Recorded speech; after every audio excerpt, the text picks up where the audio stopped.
Good morning, good afternoon, good evening, whenever you happen to be listening to this great episode. I want to welcome you to the MLO project, where we talk about anything and everything related to the awesome mortgage industry that we both serve. And joining me, as always, is my compadre, Mr. McAllister. Michael, what's up, buddy? What's up? No, I don't know why that popped into my head. Well, I do know why. What popped into my head is Kim Kardashian on Jimmy Fallon, like in the last couple of weeks. I don't know if you saw it, but they did like this skit where like she makes everything cool again. And so she does the 6'7" thing, and he's like, I don't think they're doing that anymore. She's like, no, it's a superpower I have. I bring everything back. And then she like at one point she goes, what's up? So anyways, it brought it back into my head, you know. But I'm here. I'm happy, man. We're having a great day. How are you doing? I'm doing great, man. I didn't know you were gonna bring the fire like that. So I'm searching for a catchphrase. I'm searching for something to start. I don't think it's gonna be that one, but I had to try. I don't know. It may stake when people see Michael at the next event. Oh, dude, I would do that every episode just so that when I saw people at events, everybody goes, "What's up?" That would be great. I'm just visioning it. Awesome. They have T-shirts made. And it's like it's a cartoon version of you just screaming, and out of your mouth is like "What's up?" You know, kind of like fading out. Right? You know, the ghost face mask, like in Scary Movie. Yeah, and that's the shirt that is going to start making the rounds at more mortgage events. Oh, man, that was good. You know, it's funny. Every time that sorry, I was tearing up a little bit. That was so funny. When anyone says that, right? Because we were thinking about, what's funny that you brought that up is that we were kicking around like doing something like that for Fuse, to promote Fuse, between like John, KT, and myself, but we're trying to like figure out how to do it in a funny way that wouldn't seem like lame or whatever. We just couldn't. We just ran out of time, so we couldn't. And we also wanted to be in the same. You know, there was a lot of moving parts to it.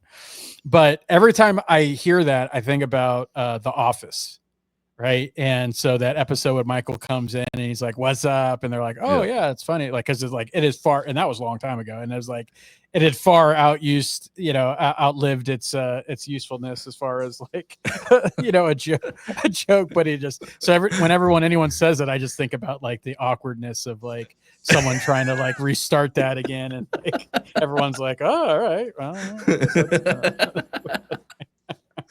well, you just gotta let it sit long enough that you can pick it back up, and it's nostalgic, you know. Oh man, well, if you're on YouTube, you missed me wiping my eyes because I was crying there. It's just so funny. I wasn't expecting that. All right, well, hey Michael, what are we talking about today? What do you think? Gosh, what's on the docket? I think we're talking about toxic people. Yeah, your favorite topic, man. Oh man, my favorite. I love talking about it. We started this, or at least part of this topic came from me getting fired up on Facebook over loan officers talking shit on other loan officers' posts.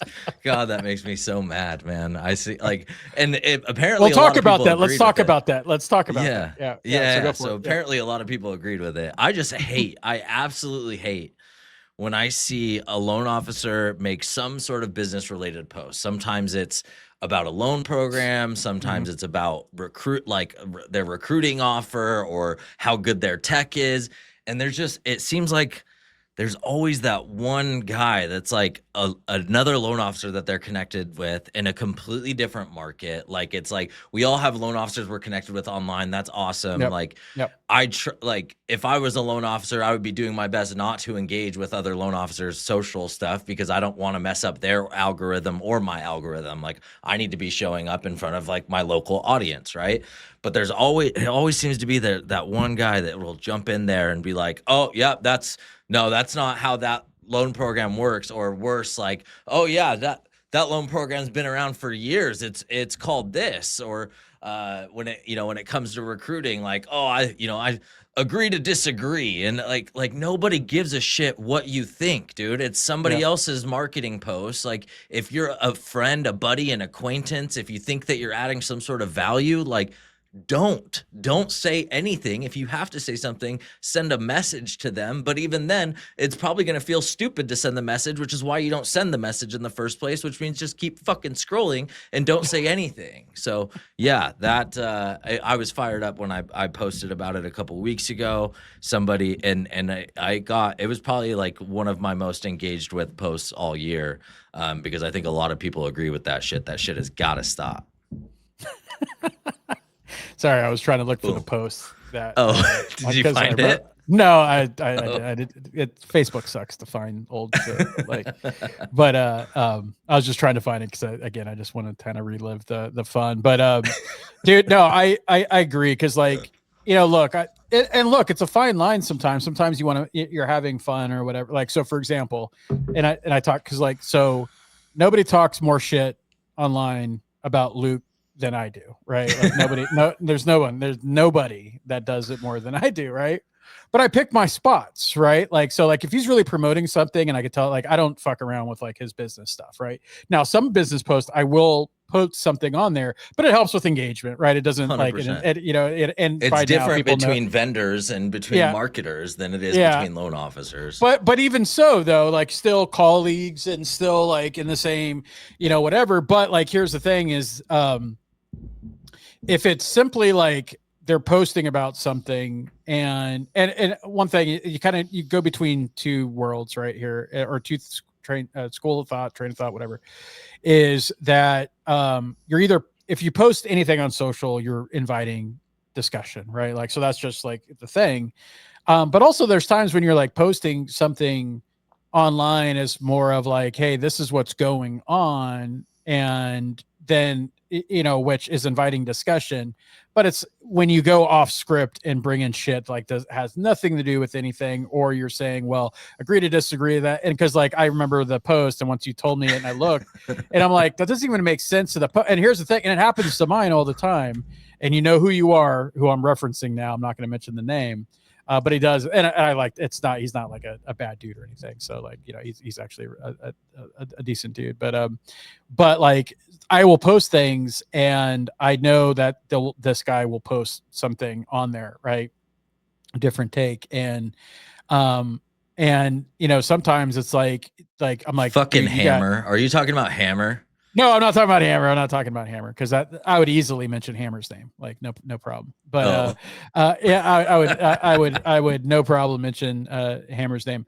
No, but like sometimes things will pop up, and and I will mention or talk about it, and he gets what I said completely confused or misconstrued what I was trying to say, and then but instead of like stopping at like the misunderstanding and just saying, oh, well, I'm not sure I really understand, because I do that all the time, right? Because look, I've been that douchebag that's like said, oh, well, that this and that and blah blah blah, but it was on a post that was inviting discussion, but I failed to understand what the poster was saying. So now what I do is, if there's any possibility that it might be something that I have like somewhat of an adverse response to or whatever, I get clarity, I get clarification, and I'm like, oh, this is I'd like, hey, I'd really understand what you're trying to say with this or whatever, instead of just assuming that I understand everything perfectly and then go and give my shitty take right after it, right? And so that happens on my stuff all the time. But there's certain people, and and this is where we talk about like the toxic people, and the reason why this was a topic that was interesting, because you had brought it up, and this popped up as like one of my most popular growth notes.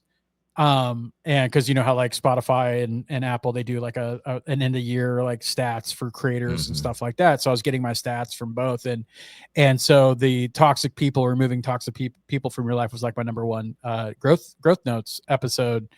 And as I was looking at it, and kind of looking at like the messaging around it, and the point that I was trying to make, or the lesson that I was trying to make, it just comes down to like, and DC says that there's just some people that will never be happy. There's some people that will never be pleased. There are some people that are just born miserable and they're happy to be miserable, right? And they're only happy by, because what do they say? Misery loves company, right? Like, so they're only happy by trying to make other people miserable. You guys see it in the Facebook groups, you see it in that. And so when you're looking at those comments or whatever, just know that, like, if you're like, oh well, I do that, like, just know that you come off as being like a toxic person, right? A piece of shit. Well, or as Michael would call you, a piece of shit, right? But give it, because like there's certain things, it's like nobody asked you whether you freaking agree, no one asked you like your opinion on it or whatever. Like, you could have a different take, or with, like, especially when you don't really have the full context.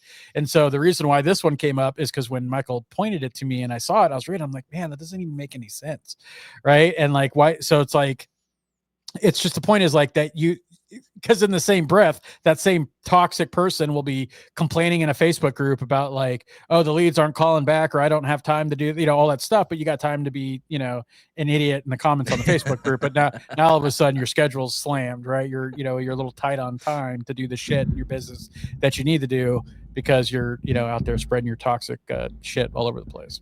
If you constantly find yourself thinking or saying, I'm just playing devil's advocate, we're probably talking about you, by the way. if you're always the devil's advocate, that just makes you the devil advocating for yourself. That's all that is. Oh shit. Yeah. But no, I mean, and there's different levels of toxic people too, right? Like, to kind of segue from that one instance, it's funny because I think we actually, like, the more you describe this, the more I think we were talking about the same person in both of our instances. I think we were. But, yeah. But anyways, so there's that kind of toxic, right? There's that kind of toxic, but there's different levels of toxicity, and this is something that, I know I brought this up in our last episode too, but reading through the Bible right now, again, I'll reiterate, I'm not a religious person, but I'm very interested in why this book of all books has been around for thousands of years, why there were thousands of years that this was, or at least 1,000 years where this was the only book and printed in production. And one of the things that has always been a source of conflict for me was the idea of, well, I'm going to get personal about this for a minute. The idea of honoring your parents, and the idea of that being one of the most impactful sins, or most uprooting sins, is to dishonor your mother and father. And I don't have good relationships with either of them at this point in my life, and they both are separate reasons.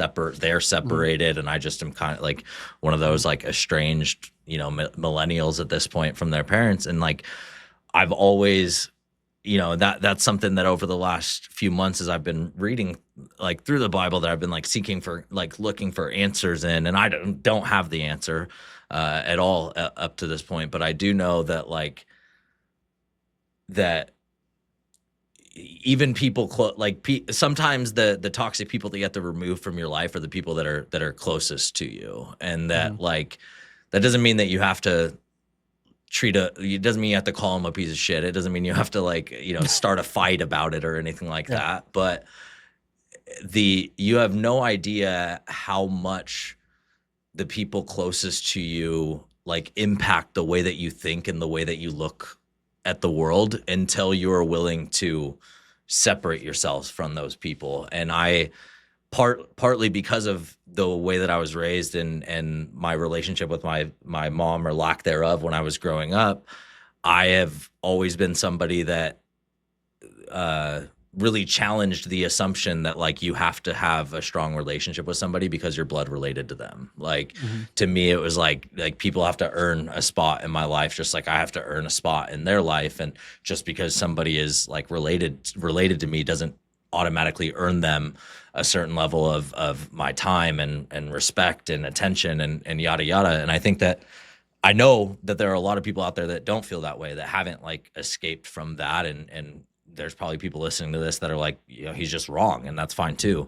But I think that toxicity takes very many, like a lot of different shapes and a lot of different sizes, a lot of different forms in our life. And sometimes it's people that are like super fucking close to us, and we don't recognize it.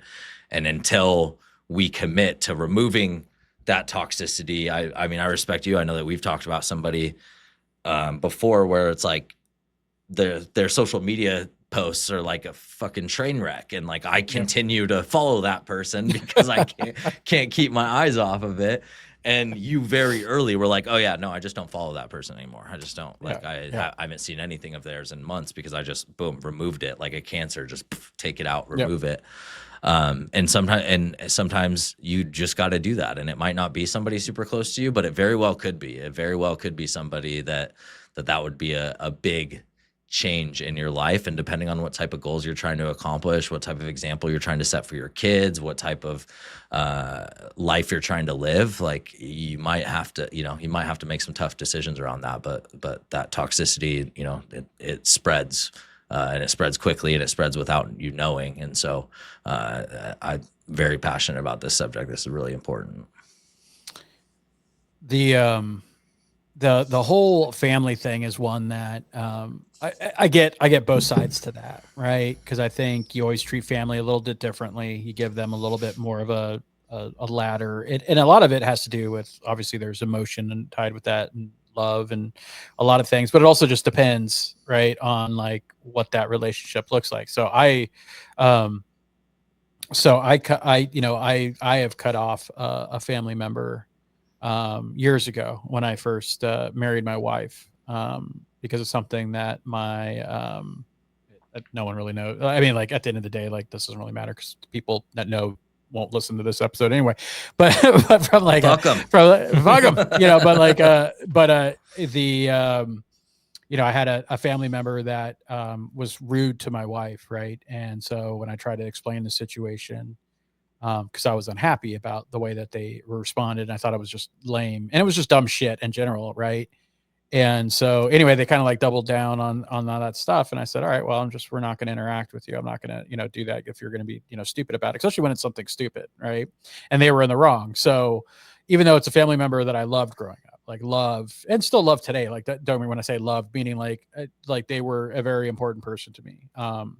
Now, are they still important? Of course, that never goes away. That family, that bond, blood, there's love that always goes away. However, I still can remove having to deal with like the stress and nonsense, because just because they're blood and just because someone does stuff for you doesn't allow them to like, to ruin your stuff. Right. It just doesn't. And so I'm a big believer in like, it doesn't really matter family or anything else, is that like, if they're toxic and they're not bringing any happiness or joy or anything positive to your life, there's no point in having them a part of it, especially when they want nothing to do to fix it. Like I'm a very positive guy. And so like, I don't want negativity around me at all. And so like, to your point is that like, and some people I unfriend if I'm like, look, there's zero value in me seeing anything that they do ever, then I'll unfriend them. But I generally will unfollow people that I like, but I'm just like, especially like during the election, there's a lot of people that I will unfriend, or not unfriend, but unfollow, just because they're hardcore one way or another, right? Hardcore left, hardcore right, really don't care, right? I could just, it's not anything that I care about seeing in the feed, right? And at the end of the day, it's my feed on social media, like it's my feed. So like I unfollow or remove shit that I just don't want to see because it doesn't bring any value, right? And so I'll do that for for certain people, and like I said, you guys all know, like there's certain people in Facebook group, I'll mention names sometimes, that everyone has like the same reaction because of that negativity, right? And because here's the thing, negative shit, especially when you're in a stressful industry, that's not easy, like the mortgage industry, right? The last thing you want to do is add layers of shit on top to make things worse or harder, right? Or more negative, when you have plenty of that already just through going through stuff, right? Like there's no need to like surround yourself with people that are just going to make that worse. So I agree with everything that you said. This goes on a lighter note. This goes for people in the office too. It's been a while since I've been, in a mortgage office, but every mortgage office that I was in had that one or two just energy sucks, just people that hang out, hang out in the hallways, and we'll come in and shoot the breeze for you a bit Mhm. and talk about how shitty the market is, or how shitty the processors are these days, or how shitty the conditions are, or whatever it is. And so, yeah, I don't know how many people spend a lot of time in the mortgage office anymore. Probably still a lot of people. Yeah. And so I'm sure that there's, especially like new, those of you guys that are new to the industry listening to this, if you are, don't be afraid to close that door, to close that door. Like, just Yeah. because somebody's been in the industry for 10, 15 years doesn't mean that they have wisdom to offer you, or doesn't mean that they're the wisdom that they do have to offer you is going to outweigh the like negativity and the energy that they're going to drain from you. Yeah. We'll wrap on that point, because it's important to know is that, look, um, a majority of, well, let me take a step back. Something I always say is that experience doesn't mean jack shit, right? Now, experience that is turned into expertise, into high level know-how and execution, that matters, right? Like, you don't get there without the experience. So don't get me wrong with what I'm saying. However, as we know in this industry, if we're being honest, that a majority of the people you're going to run into in the industry aren't great and aren't in great. They're not above average, right? They're average, mediocre at best, right? And so, if you're new, just be careful on who you're listening to, because you have a lot of people that are happy to talk about, being romantic about the way they used to do business and this and that and whatever, and they may not be, making it rain like they used to, right? So be careful. Now, I always listen to everyone, right, to a certain extent, because they may, even though they may not be at a level that I'm trying to get to, they may have a piece of the puzzle that they've mastered that I haven't yet. So it's always good to listen to people. However, just know that a majority of the people, just their experience doesn't matter. They haven't done anything great or better. They just kind of done the bare minimum based off of what they've learned. And so they're just instilling that upon others. So that's the first thing you need to understand. The second thing you need to understand when it comes to, uh, this, when people are, is that you'll get a lot of people that are jaded, right? And this goes right into what we're talking about, like with the toxic stuff, is that they'll be jaded about the industry. They'll be jaded about agents who ghost them or, treat them like shit. They'll be jaded about a lender who turned down their file, or underwriting this or that. They'll be jaded about an appraisal. They'll be jaded. There's a lot of things. And it's valid, right? Like, this industry is not for the weak, right? It's easy to get jaded. But when you allow that shit into your mind as you're continuing trying to, especially if you're driven and you're trying to grow, like, having those people around you is the worst thing that you could do for you. And that's why I talked about on this growth notes episode, was that, like, having these toxic people and these negative people around you is the worst thing that you could do. It really is the worst thing that you could do, especially if you are trying to learn and grow, because they definitely are not propellers, they're anchors, right? And so they are going to drag you right down to the bottom with them. And so as you are starting out, just be careful of who you're listening to. And even if you're not starting out, but you're trying to take it to another level, just be careful with who you allow having a voice in your head. Be careful who you're listening to. And it's easy to be jaded. So if that's the person that's like, oh, this business, blah, blah, blah, blah, blah, ain't worth spending your time on. Find someone that's like, that understands, like, the trials and tribulations of this career, but then has decided to overcome, adapt, and be successful anyway. Those are the people that you want to spend time with. Yeah, yeah. In my experience, that might be even hard to find in your office, and that's okay. That's the beautiful thing about the internet, social media these days, is like, you don't have to limit the people around you to only the people that are like in physical proximity of you. So if it feels like cutting out all the toxic people means you're on an island, then come join the MLO hub. Come join, come join the MLO project community inside the MLO hub, or HL4, or different, or, that's one of the things we love about community is, it really allows us to expand the people, who is it? Was it Zig Ziglar that said you're the average of the 5 people you spend the most time around, Mm-hmm. or Jim Rohn, one of the two. So one of the two. Yeah. Yeah. And, online community is a great way to expand that if you feel like you're limited by physical proximity.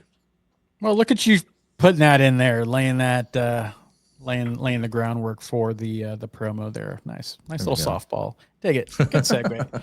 On that, my friends, Mr. McAllister ain't wrong. We have the MLO Hub. We have some great communities in there. So if you do want to be a community of like-minded people that want to grow, and they are free to join, go check out MLO Hub on the app. We will put the on the App Store, both Google and Apple, and we will put the link in the show notes for that. And like always, if you have any feedback, you want to be featured on an episode, you want us to tackle a certain topic, let us know. Any and every way to contact us are in the show notes. And on behalf of my awesome co-host, Mr. McAllister, I am Frazier.